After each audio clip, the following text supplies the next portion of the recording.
Assalamualaikum warahmatullahi wabarakatuh dan salam sejahtera. Saya Dr. Zairul Nizam bin Zainul Fitri, pakar peruncing ortopedik di Kajang Plaza Medical Center. Hari ini kita akan berbincang tentang satu penyakit yang dipanggil osteoporosis.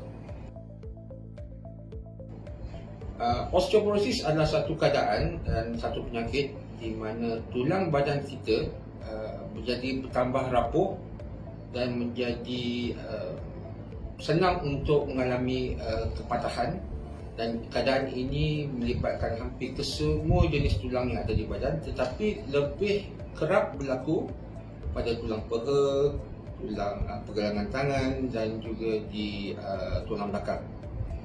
Keadaan ini lebih berlaku pada para wanita disebabkan oleh faktor-faktor tertentu yang melibatkan kesan-kesan pada hormon mereka, tetapi ia juga boleh berlaku pada kaum lelaki, terutama sekali mereka yang berada di umur yang lanjut. Apakah kepentingan kita mengetahui tentang osteoporosis? Keadaan ini adalah satu keadaan yang cukup biasa berlaku.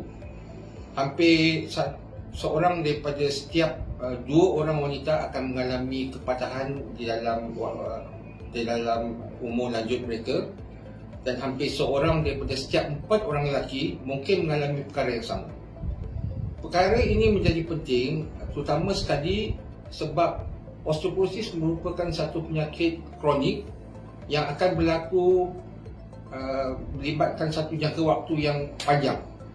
Kerap kali mereka yang mengalami osteoporosis pada peringkat awalnya tidak mengetahui pun bahawa mereka mengalami keadaan tersebut. Jadi kebanyakan daripada mereka cuma datang ke hospital apabila mereka mengalami kepatahan tulang akibat osteoporosis. Dan apabila kepatahan yang sebegini berlaku, kerap kali memerlukan pembedahan untuk dirawat, sebagai rawatan. Tidak cukup hanya untuk mengambil ubat untuk mengawal keadaan itu apabila kepatahan telah berlaku. Jadi adalah amat penting untuk warga kita mengetahui sedikit sebanyak tentang osteoporosis sebelum sebarang kemungkinan yang tidak diingini berlaku, agar mereka dapat mengawal keadaan ini daripada menjadi bertambah teruk. Sekarang, apa pula yang menyebabkan osteoporosis? Ada beberapa faktor yang dikenal pasti akan menyebabkan osteoporosis berlaku. Faktor pertama adalah umur.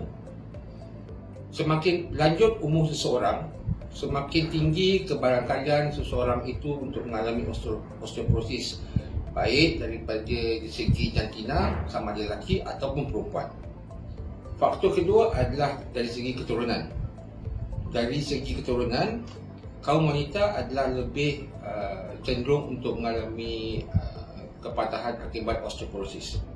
Mereka yang mempunyai sejarah keluarga di mana ahli keluarga sebelum ini mempunyai kepatahan akibat osteoporosis mengakibatkan seseorang itu lebih kerap mengalami perkara yang sama. Begitu juga dari segi bentuk badan, bangsa dan sebagainya, juga membuatkan seseorang itu lebih cenderung untuk mengalami osteoporosis berbanding dengan orang lain. Sebagai contoh, kita sebagai masyarakat Asia dan juga masyarakat Eropah mempunyai kebarangkalian untuk mengalami osteoporosis lebih tinggi berbanding dengan kaum-kaum lain. Faktor ketiga adalah dari segi pemakanan dan cara kita mengendalikan diri kita seharian. Mereka yang tidak mengambil makanan yang berkhasiat, dan juga mereka yang tidak mengamalkan aktiviti yang mencukupi, juga mempunyai kebarangkalian yang tinggi untuk mengalami osteoporosis. Dan yang terakhir sekali adalah dari segi pengambilan ubat. Sesetengah ubat akan mengganggu metabolisme kalsium di dalam badan kita, mengakibatkan kita lebih cenderung untuk mengalami osteoporosis. walaupun pada umur yang jauh lebih muda berbanding dengan osteoporosis biasa. Jadi sekiranya anda mengambil ubat seperti ubat steroid dan sebagainya, kebarangkalian untuk mengalami osteoporosis pada waktu muda adalah lebih tinggi berbanding biasa. Bagaimanakah osteoporosis ini dirawat? Rawatan untuk osteoporosis boleh kita bahagikan pada dua. Rawatan sepenuhnya dan juga dari segi pencegahan.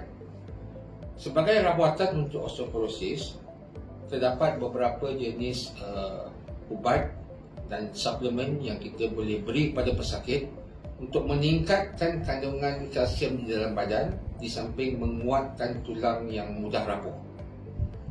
Terdapat juga ubat-ubat yang boleh kita beri untuk mengurangkan kesakitan yang timbul akibat daripada osteoporosis. Sekiranya telah pun berlaku kepatahan pada pesakit tersebut, beliau biasanya terpaksa menjalani sedikit sebanyak pembedahan untuk membetulkan tulang yang sudah patah itu kepada keadaan normal, di samping mengekalkan tulang itu pada keadaan yang optimal untuk penyembuhan. Dari segi pencegahan, adalah penting untuk masyarakat kita mengamalkan pemakanan yang sihat, seimbang, di samping menjalankan aktiviti seharian yang dapat menguatkan otot, tisu dan tulang. Sebab tisu-tisu dan tulang ini memerlukan sedikit sebanyak tekanan dari segi pergerakan untuk kekal kuat sepanjang masa. Akhir sekali, sekiranya tuan-puan ingin mendapat lebih maklumat tentang penyakit ini, bolehlah bertemu dengan pakar-pakar kami di Hospital Kajang Plaza Medical Center. Sekian, terima kasih.